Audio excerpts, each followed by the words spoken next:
What's up, guys? Welcome back to MMA Today. And UFC 284 just finished up, and wow, I'm just gonna give you my reaction to this amazing card. This main card definitely delivered one of the best main cards I've seen in a while, from top to bottom. I just think that there were some amazing fights. The title fights delivered, the main event delivered. I think the main event could have been fight of the year. So let's go ahead and get into it. Let's go ahead and start with the opening of the main card. We had Jimmy Crute versus Alonzo Menifield. Now, this was a great fight, pretty entertaining. Jimmy Crute, he got hurt early on. I thought Alonzo Menifield would have took him out in the first round, but Jimmy Crute had pretty good wrestling. I think that tired out Alonzo. But Jimmy Crute showed a lot of heart. I didn't think that he would have lasted the rest of the fight, and Alonzo Menifield was grabbing the cage, so Mark Goddard was right for taking that point away from him. So I'm okay with the draw. I would have hoped that Alonzo would have tried to finish the fight, but credit to Jimmy Crute for staying in there and making it entertaining. He won that last round, so that really gave him the opportunity to get that draw. And I think they said they wanted to run it back, but who knows? I think that was a pretty solid fight to open up the main card. And then next, let's go ahead and move on. We have Justin Tafa with a pretty easy KO against Parker Porter. I thought Porter would have tried to at least wrestle some more. John Jones was giving him the shout out. He wanted Porter to win, but that backfired pretty quick. Justin Tafa, I believe he's related to Mark Hunt. He had a Mark Hunt style walk off KO. Look at Parker Porter's face. He doesn't even know where he is right now. So pretty good one for Justin Tafa. Hyped up the crowd. And let me just say this about the Australian crowd. One of the best crowds I've heard in a while. Definitely put to shame that Brazilian crowd. But I would say that Australia is right up there with London as one of the best crowds for the UFC. The crowd was very engaged. Probably the best crowd I've heard in a while. I want to say it's better than the London crowd because, honestly, I was really impressed by that whole entire atmosphere. I thought they brought the noise, they brought good energy to their fighters, and when Justin Tafa got that KO, they went berserk. So pretty good one for Justin Tafa right there. And let's go ahead and move on.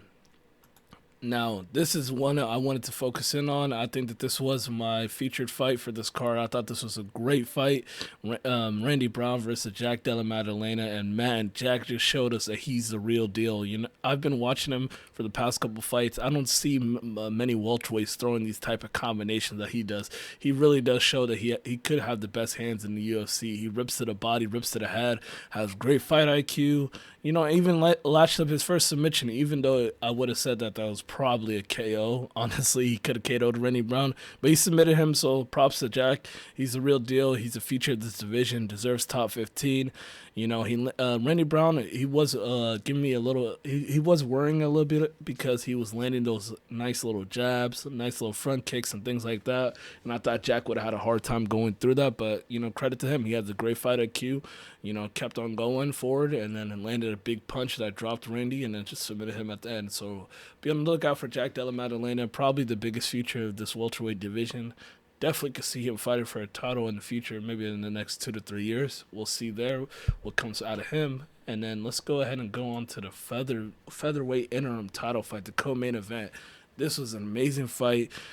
Wow, Yair Rodriguez could be the best striker in the UFC, with those body kicks, and also he showed us that he has those slick elbows that he hit Korean Zombie with and all those things that I've been thinking about the whole time is those nasty elbows that Yair likes to throw. So it was pretty good for Yair.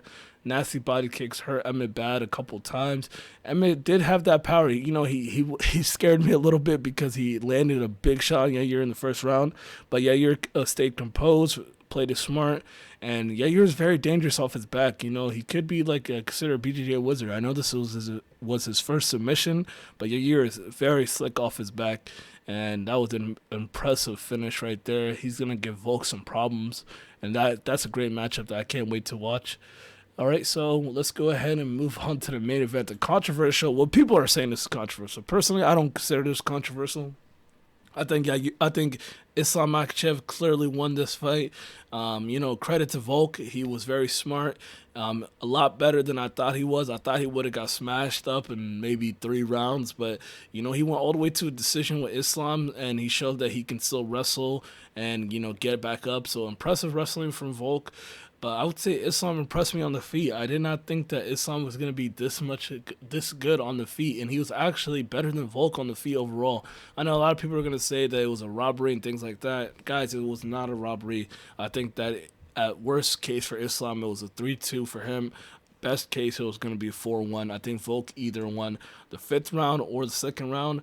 I would say rounds 1, 3, and 4 was for sure for Islam. And I know a lot of people are going to say that he didn't do damage and stuff like that, but you can't just he was kind of playing into the camera in the 4th round when Islam took down Volk, and Islam's trying to work and try to get submissions and things like that. I know Volk was throwing little punches. Those punches didn't really do any damage, and he wasn't trying to get back on his feet. He was kind of just screaming and stuff like that. I think he thought that could play into the judges. He really should put his energy towards trying to get back up, because it was a close fight up until that point, and he won the 5th round. So Volk won the 5th round. Could have won the 4th, maybe won the 2nd. Volk could have had a chance, but I just think he wasted his time by not trying to get back up in the 4th. I would say credit to Islam. He showed that he's right now the best in the world. Probably going to be number 1 pound for pound after this week for sure. So I would say great fight. I don't think that they should run it back. I know a lot of people are saying rematch this. I don't think it was worth a rematch, but credit to Volk. I think he should go back to featherweight and defend that belt. I think Islam has plenty of people to worry about in lightweight division. I think Charles Oliveira versus Beneil is going to be a great matchup. I think Beneil's going to win that, and that would be the toughest fight for Islam right now is Beneil Dariush. He has great striking, pretty good wrestling. I think a lot of people are overlooking him. So I would say Beneil Dariush versus Islam, that should be the next fight. And then we already have Yair versus Volk. It's probably going to be towards the end of the year. That's going to be entertaining. They're building that PI in Mexico. And that's going to be a pretty good fight down there with Volk versus Yair.